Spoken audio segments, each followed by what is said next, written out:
Meu nome é Elainiane, eu sou enfermeira pela Universidade Federal de São Carlos, sou intensivista pela USP, sou estomaterapeuta pela Unital.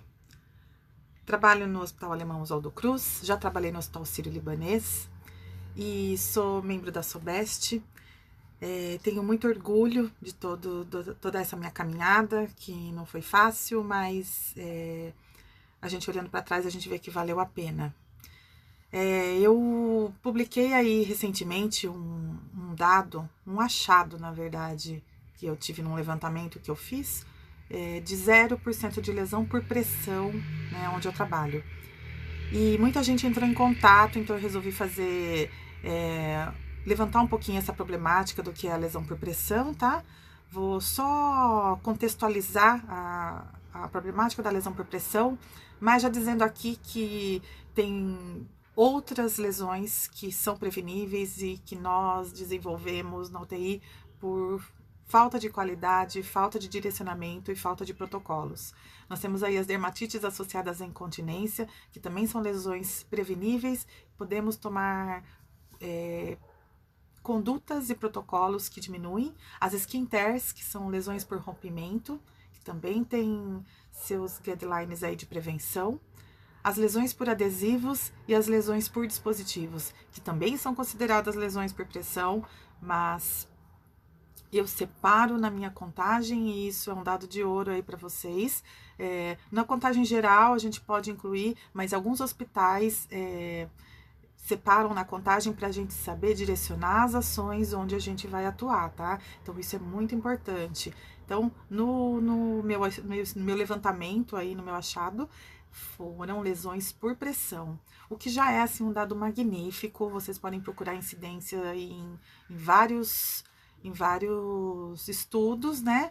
É muito difícil você encontrar essa evidência e não é típico, não acontece sempre, aliás, é muito difícil acontecer. Eu estava realizando a contagem das lesões diariamente quando eu percebi que, né, esse dado aí aconteceu, tá?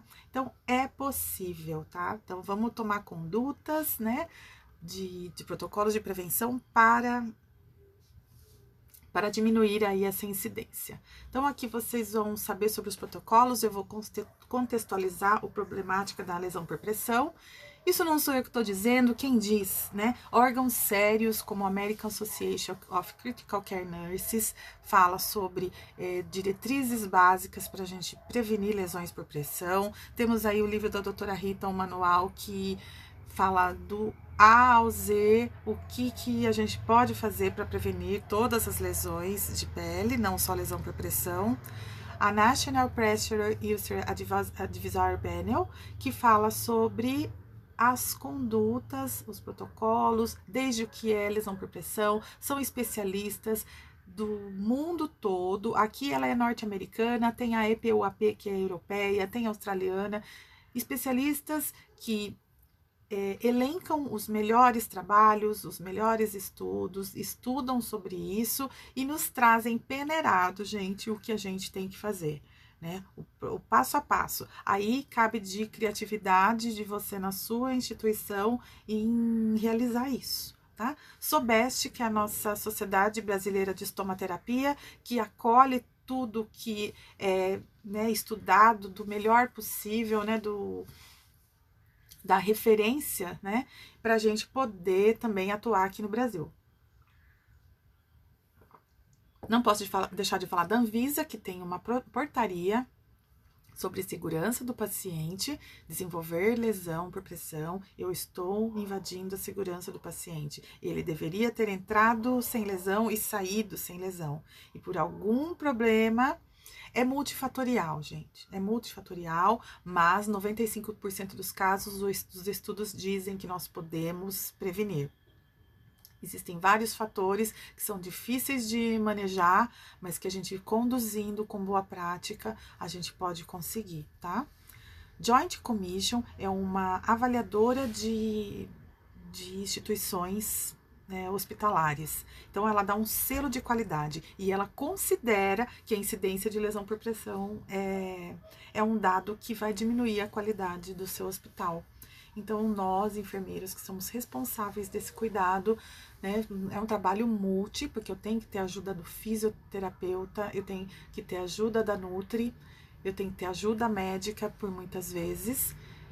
E é um trabalho interdisciplinar, né? A gente trabalha junto, mas nós, enfermeiros, a gente está à frente desse processo. Eu trabalho já há 18 anos em UTI, na verdade 20 anos, o tempo passa, a gente vai se perdendo. Há 20 anos que eu trabalho em UTI, é um trabalho nosso, eu trabalho muito os protocolos, quem vai direcionar é a enfermagem que constrói, tá? Então isso é nosso, a gente tem que se empoderar disso e fazer o melhor, e mostrar o nosso trabalho, ok? Aqui os selos, né, das instituições que eu falei. E quando a gente realiza essa ação, a gente tá, além de estar cumprindo um dever, né, a gente tá mostrando a segurança e a qualidade, né, o cuidado com esse paciente. E eu sempre repito, gente, eu gostaria que a minha mãe fosse cuidada desse jeito. Eu sempre coloco alguém muito querido, assim, né, nesse contexto, porque a gente não gostaria que a minha mãe já foi internada, já fez cateterismo e saiu com aquela lesão por adesivo.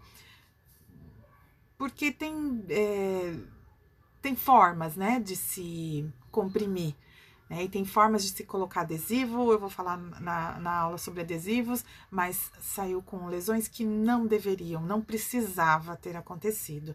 Então, já aconteceu comigo e eu luto por essa causa.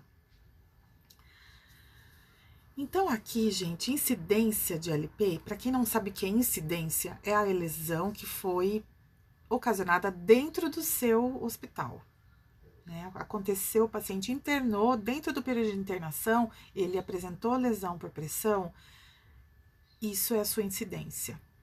Então, isso é indicador de qualidade, isso é um parâmetro para avaliação dos serviços, e aí os convênios podem se recusar a pagar. Se ela é... Aqui no Brasil a gente ainda não tem muito esse problema não, mas nos Estados Unidos eles já têm. Então, se 95% dos casos elas são preveníveis, por que eu vou pagar uma cobertura que às vezes chega até R$300 uma cobertura? Vamos começar aí com uma Gase e AGE, que o AGE também é caro, né? Em instituições públicas a gente usa mais os ácidos graxos, mas qualquer pomada, qualquer cobertura, né? Nós temos aí diversas, nós temos os hidrocolóides, as hidrofibras com prata, temos as espumas com prata, temos diversos materiais que a gente vai colocar, e quem está acostumado com isso sabe bem o quanto que isso custa. Além disso, custa o tempo da enfermagem ir lá realizar. Então, se você não quer perder o tempo de ir lá fazer o curativo depois, porque se a gente não prevenir, além do custo para o hospital, a gente vai ter ainda o tempo da enfermagem de ir lá ter que fazer o curativo. Então, é sério e é tempo da gente. Mas para isso, a gente tem que saber o que fazer para poder treinar a equipe. A gente tem que saber o que fazer para montar o protocolo. O protocolo tem que estar amarrado em todas as fases do processo do cuidado. E toda a equipe tem que estar sabendo disso. Aqui eu tenho sobre a lei da Anvisa RDC 36, é uma portaria 529 de 2013, que fala sobre essa segurança do paciente, sobre considerar lesão por pressão um evento adverso. Lá nós temos as 6 etapas que ela considera necessária em fazer, e como é uma portaria, são as etapas que nós temos que seguir, tá?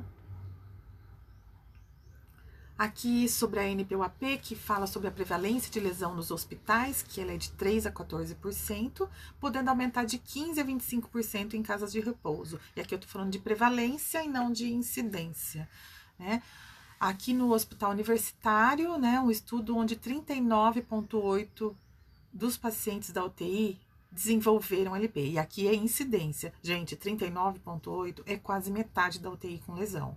Imagina eu tendo que fazer curativo da metade dos pacientes, dor, porta de entrada para infecções, né? Então, o quanto que a lesão por pressão, ela impacta em várias fases do cuidado, em várias fases do custo. Não vai ser custo só com cobertura, vai ser custo com antibiótico, vai ser custo com tempo de internação, vai ser custo com possibilidade até de ir para cirurgia para desbridamento, se não souber conduzir bem, né?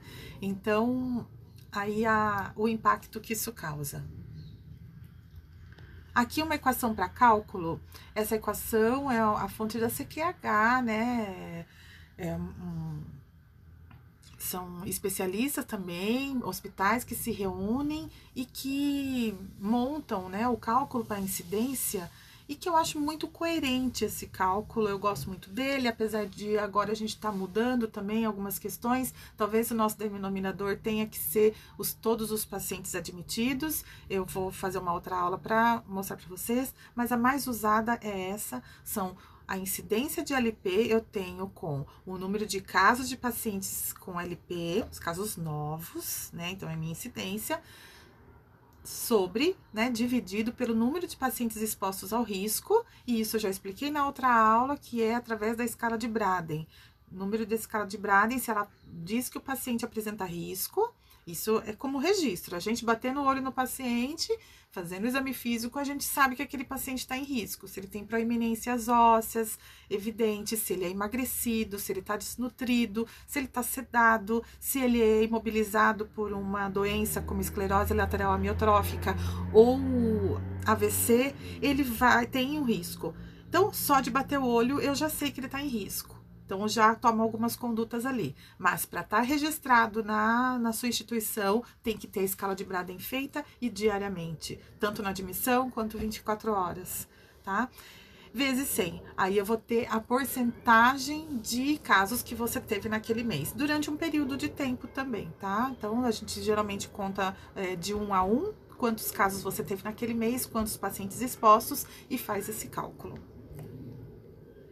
Aqui o estudo da doutora Noemi Rogenski, né, sobre a instituição de protocolos, o impacto que teve, né, ela teve uma incidência e após a implantação do protocolo, ela diminuiu pela metade, né, e aí você vê, isso ela fez num período de tempo, se ela continuar fazendo e se ela tiver, né, se a instituição tomar isso como uma conduta, eu tenho certeza que esse número diminui, eu tenho certeza, né? E isso também não adianta você ter número de funcionários, né? De colaboradores, número de enfermagem, dimensionamento, como vocês queiram chamar, não adianta ter um número ok, né?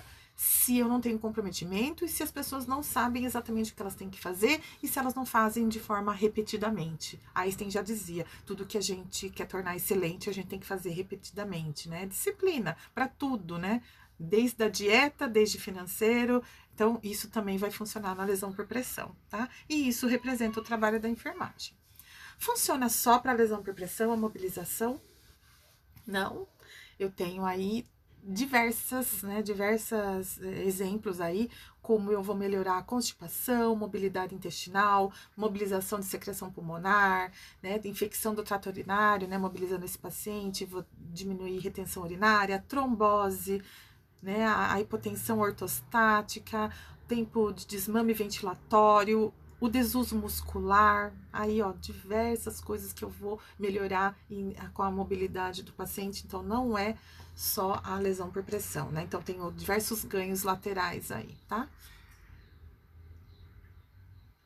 Aqui o estudo com revisão Cochrane, né? Que é uma revisão, assim, com muita especificidade, muita exigência. Então, esse estudo da Critical Care Nurse, que é aquela que eu falei para vocês também, aí falando sobre a mobilização de 2 em 2 horas, se ela seria um mito ou não. Então, um estudo bem curioso e que nos reforça de que mobilizar de 2 em 2 horas é um bom tempo. Se eu verificar que dentro dessas 2 horas ainda permaneceu hiperemia, talvez nesse paciente eu tenha que revisar as ações ou diminuir esse tempo, tá? Então, aqui eu já falei um pouquinho, né, sobre a qualidade de vida do doente, como ela vai diminuir com o fato dele ter adquirido uma lesão por pressão, né, o custo hospitalar, a oferta de vaga para outras pessoas, olha o impacto, né, o leito hospitalar.